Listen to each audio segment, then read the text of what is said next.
সবাই যখন চিন্তামগ্ন, আমি তখন স্বপ্ন গড়ি। আমার বুকের আগুনগুলো গানের সুরেই বদ্ধ করি।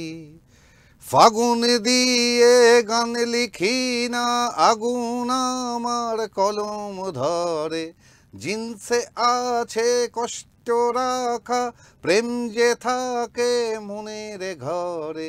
পরোয়া করি না কারো আমি, গান গেয়ে যাই নিজের ঢঙে।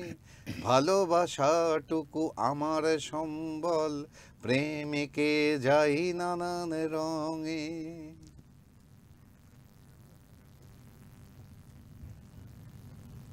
সঞ্জয় চট্টোপাধ্যায় একজন সঙ্গীত শিল্পী, তাকে নিয়েই শুরু হচ্ছে আজকের এক পেশা ভিন্ন নেশা, এই এক ভিন্ন স্বাদের আমাদের এপিসোড। আমি তাপস সঙ্গে আছি, কথা বলবো সঞ্জয় চট্টোপাধ্যায়ের সঙ্গে। আমরা পেয়েছি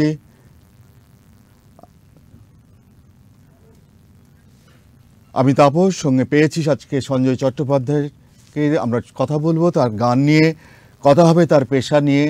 তিনি কাজ করেন পোর্ট ট্রাস্টে, কিন্তু সঙ্গীতই তার নেশা এবং প্রাণ। সঞ্জয় দা, কিভাবে ঠিক গানে এলেন আপনি? আসলে ছোটবেলা থেকে গানের বিষয়ে আমার খুব একটা আগ্রহ ছিল না। মূলত যেটা হলো সেটা হচ্ছে যে বাবা যখন চলে গেলেন, 14 বছর মতন বয়স আমার তখন, তারপর থেকে পুরো পরিবারের দায়িত্ব নেওয়া সেই সময়, সেই বয়স থেকেই। কারণ আমার মা ছিলেন একদমই হোমমেকার, একদম বাড়িতে থাকা মানুষ, বাইরের জগৎ সম্পর্কে তার কোনো ধারণা ছিল না। তো কারণেই আমাকে বেরোতে হলো। এবং যেটা হলো যে এই যে সমাজ জীবনের যে যুদ্ধ, সেটা সম্মুখীন হলাম আমি প্রথমে। এবং সেই সারাদিনের সব কিছু করা, সঙ্গে পড়াশোনা করা, সঙ্গে পরিবারকে সামলানো, সব কিছুর মধ্যে থেকে একটা কিছু আমি খুঁজছিলাম, যেটার থেকে আমি আমার রিফ্রেশমেন্টটাকে খুঁজে পাই। তো খুঁজতে খুঁজতে যেটা হলো সেটা হচ্ছে যে আমার মা যেহেতু একটা সময় এই গান নিয়ে বেশ ভালো রকম চর্চা করতেন, কোনো একটা সময় আমাদের যে রেডিও আকাশবাণী যেটা, সেখানে উনি গান পরিবেশনও করেছেন বেশ কিছু সময়টা ধরে। পরবর্তীকালে ওনার সেটাকে কন্টিনিউ করা সম্ভব হয়নি আর কি। তো তখন উনি বললেন যে পছন্দ না করলেও একবার সময় কাটানোর জন্য তুই এগুলো নিয়ে তো থাকতে পারিস। তাহলে শুরুটা আপনার মায়ের প্রেরণা থেকে? একদম একদম। আমরা জানি যে এই সাহিত্য সংস্কৃতি মহলে বা বিভিন্ন পেশায় যারা আছেন, তারা একই সঙ্গে নিজের ভালো লাগা থেকে, নিজের প্রেরণার জায়গা থেকে ভিন্ন ভিন্ন নেশায় তারা ডুবেছেন। কেউ সঙ্গীতে, কেউ সিনেমায়, কেউ সাহিত্যে। আমরা জানি রবীন্দ্রনাথ নিজের পেশাগতভাবে তিনি জমিদারি ছিলেন, তার চিনি কল ছিল, লগ্নি ব্যবসা ছিল, কিন্তু রবীন্দ্রনাথের আসল প্রাণ ছিল তার সাহিত্য, তার সঙ্গীতে, তার সৃষ্টিতে। বঙ্কিমচন্দ্র এমনি বিভিন্নভাবে আমরা দেখে আসছি যে একরকম তার কাজ, তার পেশা, একদম, কিন্তু তার প্রাণটা আছে তার নেশার ভেতর, তার সৃষ্টির ভেতর। ঠিক। আপনার জীবনটাও এইরকমই। আপনি পোর্ট ট্রাস্টে কাজ করেন, খুব গুরুত্বপূর্ণ পদে কাজ করেন, কিন্তু সেই সঙ্গে আপনি সঙ্গীত করছেন এবং এই সঙ্গীতের ভেতর দিয়ে আপনার কিছু দায়িত্ব আছে। কি ভেবেছেন সেই দায়িত্ববোধের প্রতি? না, আসলে দায়িত্ব গ্রহণটা আমি অনেক আগেই করেছি। সেটা হচ্ছে যে তার পেছনেও একটা কারণ আছে। তার কারণ হচ্ছে আমি যখন সবে এই গান বাজনা শুরু করি, তখন শুধুই মাত্র এন্টারটেনমেন্ট হিসেবে, আমার রিফ্রেশমেন্ট হিসেবে এটাকে দেখেছি, শুরু করেছি বটে। কিন্তু যেটা হলো সেটা হচ্ছে যে এইগুলো তখন আমি গান যেমন অল্প অল্প করে শিখছি। আমার বেশ কিছু প্রিয় শিল্পীর গান, যে গানগুলো শুনে আমার ভালো লাগছে, সেই গানগুলো গাওয়ার চেষ্টা করছি। এইভাবে যখন আস্তে আস্তে গানের মধ্যে ঢুকে পড়লাম, আমি নিজেও জানি না কবে ওতপ্রোতভাবে ঢুকে পড়লাম আর কি, বিশেষ করে বাংলা গান। সেক্ষেত্রে যেটা হলো, সেই সময়টাতে একটা বাংলা গানের পরিবর্তন এলো 90 দশকের একদম প্রথম দিকে। তখন সুমনদা, তখন সুমন চট্টোপাধ্যায় ছিলেন, সুমন চট্টোপাধ্যায়, নচিকেতা, বর্তমানে কবির সুমন, এবং পরবর্তীকালে আমার কলেজে একদম শেষের দিকে পড়াকালীন নচিদা এলেন বাংলা গানে, ইন্দ্রনীল বা ইন্দ্রনীলদা। এরা যেহেতু পুরনো গান নিয়ে এসছেন, আমাকে যেটা Remake। নাড়া দিয়েছিল সেটা হচ্ছে যে সুমনদা এবং পরবর্তীকালে নচিদা, কারণ সুমনদার ঠিক মানে অফিসিয়ালি সুমনদার ঠিক কম বেশি 2 বছর পর নচিদার প্রথম অ্যালবাম বাজারে এলো। তো সেই সময় এই নতুন গান, যে বাংলা গানের যে এরকম একটা দিক হতে পারে, এইটাতে আমি ভীষণ আপ্লুত হয়ে পড়েছিলাম। এবং যেটা আমাকে ভীষণ রিলেট করলো, যে এই গানগুলো আমাদের সাধারণ জীবনযাপনের চলাফেরার ক্ষেত্রে যে বাস্তব ঘটনা, সেই বাস্তব ঘটনা কেন্দ্রিক এই গানগুলো। জীবনমুখী বলে তাকে আখ্যা দেয়া হলেও যেটা মূলত যেটা বলার সেটা হচ্ছে যে আমাদের দৈনন্দিন জীবনের কথা এই গানে উঠে এসেছিল। তো তখন আমি এই ভালো লাগা গানগুলো গাইতে গাইতে ভাবতে শুরু করলাম যে আমারও তো জীবনে লড়াই আছে, তাহলে আমি কেন আমার লড়াইটাকে আমার গানের মাধ্যমে বলতে পারছি না? একটা গান হোক না, সেই গানের মাধ্যমে কিছু কথা। আমি ছোট করে গাইছি, কারণ এই গানের মতন ইনস্ট্রুমেন্ট বা কিছু আজকে আমার সঙ্গে নেই। জীবন অনেক কিছু, তারই মাঝে কিছু কিছু নিজেরা জীবনই লিখে যায়। জীবনের চাওয়া যত না পাওয়াতে হওয়া ক্ষত লেখা হয় জীবনের গায়ে। জীবন স্মরণিবে আগামীর পথে চেয়ে, স্বপ্নেরা তবু যায় এঁকে। বাস্তবতার দায় জীবনই যে সামলায়, স্বপ্নকে শুধু শুধু এঁকে। জীবন অনেক কিছু, তারই মাঝে কিছু কিছু নিজেরা জীবনই লিখে যায়।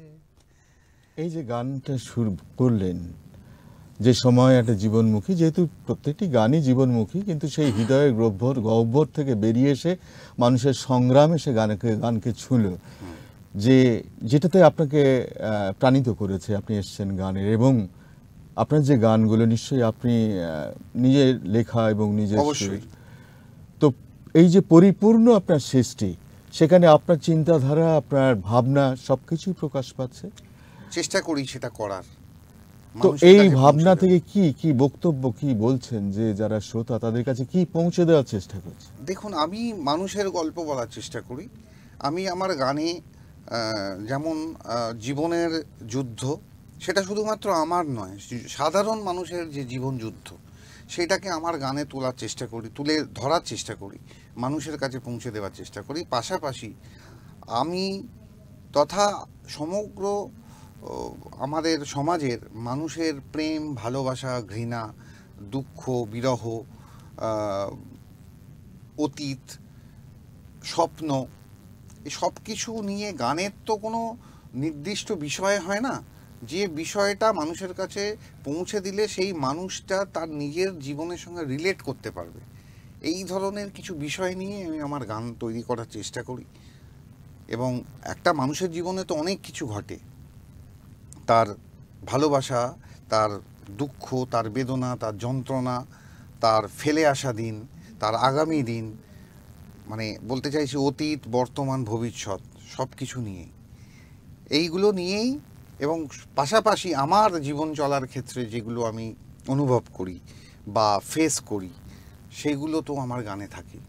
গান করছেন বাংলায়, ফলে বাংলার সংস্কৃতি, বাংলার ঘরানাটা কিন্তু ভীষণ প্রযোজ্য। কারণ এখনকার বর্তমান দিনে আমরা এই ধরনের গানে যেমন দেখেছি 90 দশক থেকে আধুনিক বাংলা গানে একটা পরিবর্তন আসতে শুরু করেছে, এবং বিভিন্ন ব্যান্ড মধ্যে দিয়ে সেই গানের চর্চা এবং মানুষের সামনে পৌঁছে দেওয়ার যে ব্যবস্থাপনা ছিল, সেখানে কিন্তু হঠাৎ করে একটা অনুকরণীয় একটা সঙ্গীত যেন হঠাৎ ঢুকে পড়ল, এবং তা নিয়ে কিন্তু এই যে বাংলা ঘরানার যে গানের ভেতর কেমন যেন একটা ছন্দ পতন ঘটে গেছিল। এটা কি আপনাকে কোনো রকম ভাবিত করে যে বাংলার সংস্কৃতি, বাংলার ধারাকে, বাংলার ঘরানাটাকে বয়ে নিয়ে যাওয়ার? হ্যাঁ, অবশ্যই। এটা নিয়ে আমি ভীষণভাবে চিন্তিত বলতে পারেন। তার কারণ হচ্ছে যে আপনি যেটা বলছেন বাংলা ব্যান্ড মিউজিক যেটা বলছেন, আমি যে সময়কার কথা বললাম তার বেশ কিছু পরে এই বাংলা ব্যান্ড মিউজিক বা বাংলা ব্যান্ড সঙ্গীত যেটাকে আমরা বলছি সেইটা এসছিল, এবং তাতে কিছু ওয়েস্টার্ন মিউজিকের ঘরানাকে তারা অবলম্বন করেছিল। আমার বক্তব্য, আমি এটা আরও অনেক অনুষ্ঠান বা ইন্টারভিউতে বলেছি, সেটা হচ্ছে যে আমাদের সংস্কৃতিতে, সেটা বাংলা সংস্কৃতি, যেহেতু আমি বাংলা গান নিয়ে কাজ করছি, ভালো কোনো জিনিসকে অবশ্যই আমরা সবসময় ওয়েলকাম করব, কিন্তু যেটা আমার বক্তব্য যে এমন কিছু যে করব না যেটা কিনা, দেখুন আসলে আমরা তো আমাদের অতীতকে নিয়ে বেঁচে থাকি, যেটা আমি আমার পড়াশোনা, আমার শিক্ষা দীক্ষার মধ্যে দিয়ে যেটা বুঝেছি, সেটা হচ্ছে আমাদের বেঁচে থাকা কিন্তু আমাদের অতীতকে নিয়ে, আমাদের এই মুহূর্তে যেটা আমি বা আমরা এক্সিস্ট করছি সেটা কিন্তু অতীতকে নিয়ে, কারণ আর ভবিষ্যৎ আমরা কেউ জানি না, সেই জন্য আমাদের ইতিহাসকে প্রাধান্য দিতেই হবে। সেই কারণে আমরা আমাদের যে বাংলা গানের ঘরানা সেইটাকে অবলম্বন করে, সেইটাকে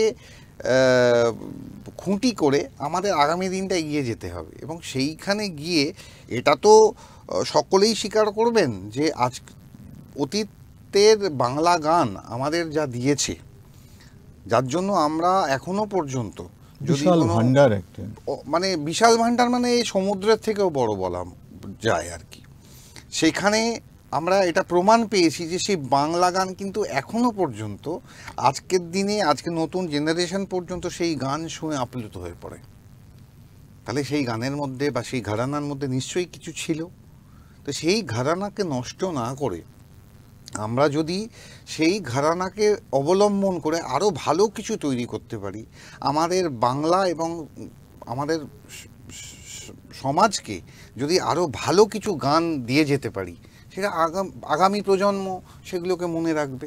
এই প্রজন্মে যারা গান করছেন বিভিন্ন জায়গায় আমরা দেখছি, তো অনেক সময় দেখছি তারা চটুল গানের প্রতি আগ্রহ হচ্ছে। এটা কি একেবারেই দর্শক কুড়োনোর জায়গা থেকে? তাদের মধ্যে কি আপনি কোনো রকম বাংলা সঙ্গীতের যে দায়িত্ব, যে কর্তব্যটা দরকার, সেখান থেকে বিচ্যুতি আসছে? অবশ্যই। আসলে এগুলো বলতে গেলে না অনেক বিস্তারিত বলা দরকার, কিন্তু আমাদের হয়তো সময় খুব সীমিত। একেবারেই তার জন্য একটা গান শুনে নি ছোট্ট করে।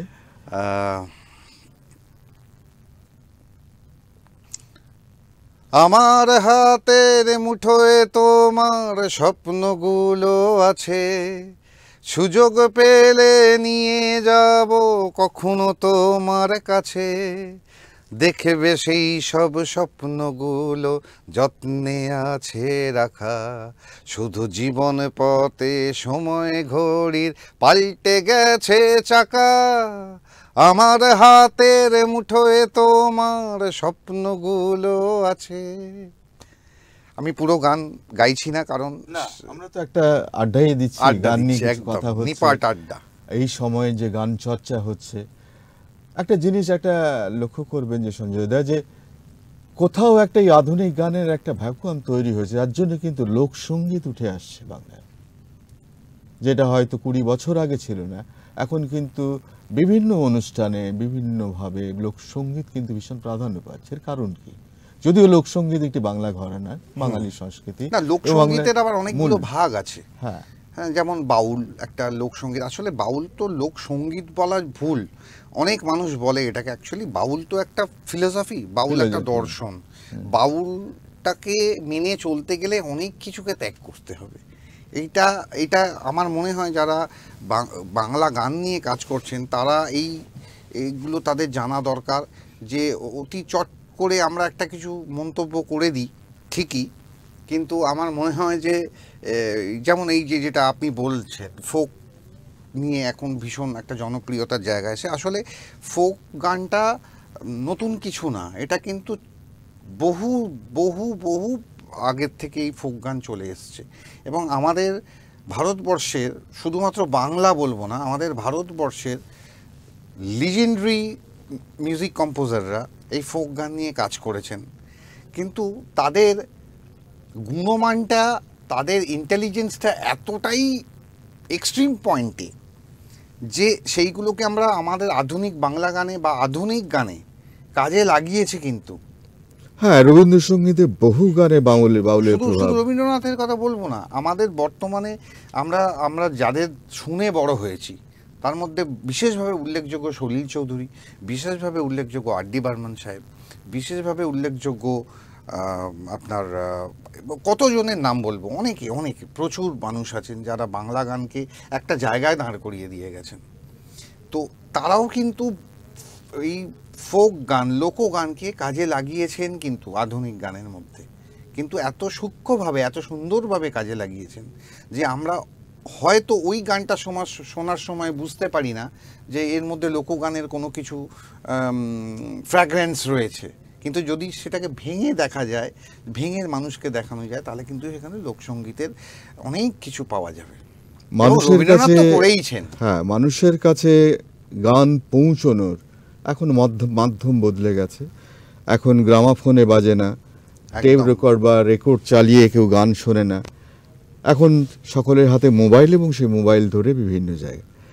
ফলে এই গানের বিস্তৃতিটা বেড়েছে, কিন্তু গানের ঘরানাটা কোথায় যেন বাধাপ্রাপ্ত হচ্ছে, গানের সংস্কৃতিটা কোথায় বাধাপ্রাপ্ত হচ্ছে। এবং একই সঙ্গে আমি আরেকটা কথা বলছি, যে প্ল্যাটফর্মগুলো ছিল মানুষের কাছে পৌঁছানোর প্ল্যাটফর্ম শিল্পীদের কাছে, সেটা কিন্তু প্রায় ধ্বংস অলমোস্ট। সেই যে রেকর্ড কেনা, নতুন গান, নতুন সেই উৎসাহ কিন্তু দেখা যাচ্ছে না। ফলে শিল্পীরা কি কোনোভাবে একটা সংকটের মুখোমুখি নয়? একদমই। এইখানে আমার কিছু বলার আছে, সেটা হচ্ছে আমরা বর্তমানে যেটা হয়েছে যে সোশ্যাল মিডিয়ার দৌলতে, আমি কোনো নির্দিষ্ট চ্যানেল বা কোনো প্ল্যাটফর্মের কথা বলবো না, আমি সার্বিকভাবে বলছি, এই সোশ্যাল মিডিয়ার দৌলতে যেটা হয়েছে এবং আমাদের বিজ্ঞানের উন্নতির জন্য যেটা হয়েছে, সেটা হচ্ছে যে এখন কিন্তু যে কেউ যে কোনোভাবে কোনো একটা কিছু করতে পারলেই হলো, সেটাকে সে সেই প্ল্যাটফর্ম, নির্দিষ্ট রেসপেক্টিভ প্ল্যাটফর্মে সেটাকে খুব সহজে পোস্ট করে দিচ্ছে, তার জন্য কোনো খরচাপাতি তাকে করতে হচ্ছে না। এবং তাতে করে যেটা হচ্ছে যে আগে যে বাংলা গান, আমি বাংলা গানের কে উদ্দেশ্য করেই বলছি, আগে যে বাংলা গান আমরা বেসিক অ্যালবাম বলুন বা কোনো ছবির গান বলুন, সেগুলো কিন্তু বিভিন্ন ফর্মে আমাদেরকে কিন্তু নিজেদের খরচা করে শুনতে বা দেখতে যেতে হতো, বা আমরা কোনো লং প্লেয়িং ক্যাসেট বলুন, এই লং প্লেয়িং রেকর্ড বা ক্যাসেট, পরবর্তীকালে সিডি আমরা যখন রিলিজ করেছি, আমার আগের শিল্পীরা বা আমাদের জেনারেশনের শিল্পীরা, তখন কিন্তু মানুষকে সেই সিডিটা বা সেই ক্যাসেটটা বা সেই লং প্লেয়িং রেকর্ডটাকে কিনে শুনতে হতো। অর্থাৎ আপনি বলতে চাইছেন যে কেউ শ্রোতা যখন গান শুনতো, সে মানসিকভাবে তৈরি হয়ে গানটা শুনতো, অবশ্যই, ফলে তার ভেতর তার মানসিক অন্তর্ভুক্তিটা অনেক গাঢ় ছিল। শুধু তাই নয়, আমি একটা জিনিস যখন শুনবো বলে কিনে আনছি, আনার পরেই কিন্তু, যেটা আমাদের ক্ষেত্রেও হয়েছিল, যে পুজোর সময় মান্না দে সাহেব বা হেমন্ত মুখোপাধ্যায় বা শ্যামল মিত্র বা এই লেভেলের যারা ছিলেন, তাদের কোনো ক্যাসেট বা রেকর্ড কিনে আনার পর একটা অধীর মানে ধৈর্য হারিয়ে ফেলতাম, কখন ওটাকে শুনবো, এবং শুনবো মানে পুরোটাই শুনবো এবং বারবার শুনবো, বারবার দীর্ঘদিন ধরে। এইটা একটা ভালো লাগার জায়গা তৈরি হতো। আজকের দিনে দাঁড়িয়ে প্রথম হচ্ছে যে মানুষের ধৈর্য খুব কমে গেছে, মানুষ নানান রকম বিষয়ের মধ্যে ব্যস্ত হয়ে পড়েছে, এত অস্থির পৃথিবী আজকের দিনে দাঁড়িয়ে, আমি বলতে বাধ্য হচ্ছি। সেই জায়গায় দাঁড়িয়ে যদি একটা খুব কম করে হলেও যদি একটা 2-2.5 মিনিটের গান হয়, সেইটুকুও মানুষের শোনার প্রথম কথা ধৈর্য নেই, আর দ্বিতীয় কথা সেই গানটি সে যে কোনো সোশ্যাল মিডিয়ার প্ল্যাটফর্মে গিয়ে বিনা পয়সায় পাচ্ছে, তাতে তার শুনলো কি শুনলো না তার বইই গেছে। কিন্তু আমার মনে হয় এখানে আরেকটা ফ্যাক্টর কাজ করছে, সেটা হলো যে এখন তো যে কেউ শিল্পী হয়ে যাচ্ছে। ওটাই তো বলছি, যে তার তালিম নেই, তার নির্দিষ্ট পন্থা দিয়ে তারা সুরের কাছে পৌঁছানোর প্রচেষ্টা নেই। একদমই তাই। অনেকটাই হয়ে গেছে যে আমার ভালো লাগা এবং আমার চ্যানেল বা যাই হোক পোস্ট করে দেওয়া। ফলে কি হচ্ছে না, এটা কি হচ্ছে না, শ্রোতাদের মধ্যে ভালো লাগাটা তৈরি হতে পারছে না, বরং বিতৃষ্ণা তৈরি হচ্ছে, কারণ ভালো পাচ্ছে না। না, এখন না যেটা হচ্ছে সেটা হচ্ছে যে সমস্ত শিল্পী যারা, বিশেষ করে আমি নতুন গানের বিষয়ে যেটা বলবো, কারণ আমাদের লড়াইটা নতুন গান নিয়ে, সে বেশিরভাগ শিল্পী যারা নতুন গান গাইছেন না, তারা পুরনো গানগুলোকেই নতুন করে রিপ্রেজেন্ট করার চেষ্টা করছেন। এবং শিল্পীদের মধ্যে, এই ধরনের শিল্পীদের মধ্যে যেটা বেশি প্রবণতা দেখা যাচ্ছে, যে গানটা ভালো লাগলো কি কতটা জনপ্রিয়তা পেল, তার থেকেও তারা বেশি নজর দিচ্ছেন ওই গানটায় আমি কতগুলো লাইক পেলাম আর কতগুলো কমেন্টস পেলাম। আর যারা শ্রোতা, তারা তাদের মতন করে দেখবেন, আপনিও এটা খেয়াল করে দেখবেন, যে এই যে সোশ্যাল মিডিয়ায় যে পোস্টগুলো হচ্ছে না, সবাই দেখবেন লিখছে, সবাই লিখছে কিন্তু অসাধারণ, সব কিছুতেই লিখছে অসাধারণ। তাহলে সাধারণ আর অসাধারণের মধ্যে কোনো পার্থক্য থাকছে না তো একেবারে। আজকে যদি আমার একটা, মানে আমি এটা অ্যাজ অ্যান এক্সাম্পল বলছি, যে আমার কোনো পরিচিত কেউ, তার একটা ছোট্ট মেয়ে বা ছোট্ট ছেলেটি, সে এখনও পর্যন্ত পুরো গান শিখে উঠতে পারলো না, সে একটা গান রেকর্ড করে সোশ্যাল মিডিয়ায় পোস্ট করে দিল, আর তার বাকি চেনাশোনারা তাতে লিখছে অসাধারণ। সেই ছেলেটি বা সেই মেয়েটি যদি সেটা দেখেও থাকে, তারা কি ভাবছে, তাহলে আমি অসাধারণ গাইছি, কিন্তু সে এখনো পর্যন্ত কিন্তু পুরোটা শিখে উঠতে পারলো না, সে ওখানেই কিন্তু থেমে গেল। কেন না, সে ভাবছে যে আমি তো তাহলে আপ টু দ্য মার্ক, আমাকে অসাধারণ বলছে লোকে। আমরা কেউ কিন্তু সত্য কথাটা লিখছি না। এখান থেকে বেরিয়ে আসার কি পথ? আপনি এই জায়গায় লড়াই করছেন, কঠিন প্রশ্ন করেছেন, এখান থেকে বেরিয়ে আসার কি পথ, এটা ভীষণ কঠিন প্রশ্ন। আমি জানি না, এটা সময় বলবে। এটা আমার পক্ষে এই মুহূর্তে দাঁড়িয়ে বলাটা খুব মুশকিল। খালি এইটুকু বলতে পারি যে দেখুন, আমরা তো সবাই রবীন্দ্রনাথ পড়েছি, পড়ে বড় হয়েছি আমরা। আরও শুধুমাত্র রবীন্দ্রনাথের কথা বলাটা তো ভুল হবে, আরও বহু আমরা এইসব কথায় আসবো।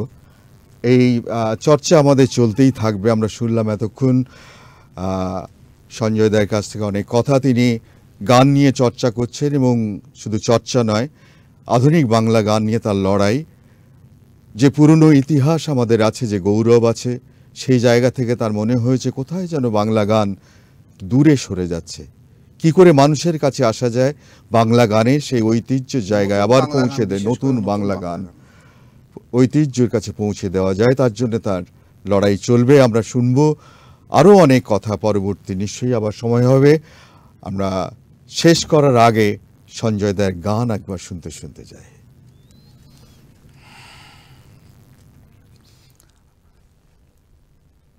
আমি আকাশের মতো তোমার হৃদয়ে ছবি এঁকে যেতে চাই, আমি আকাশের মতো তোমার হৃদয়ে ছবি এঁকে যেতে চাই। যদি ইচ্ছে করে ডানা মেলে উড়ে এ বুকে আসতে পারো, আমি সূর্যের রঙে তোমার চোখেতে ছবি এঁকে দেব আরো, আমি আকাশের মতো তোমার হৃদয়ে ছবি এঁকে যেতে চাই।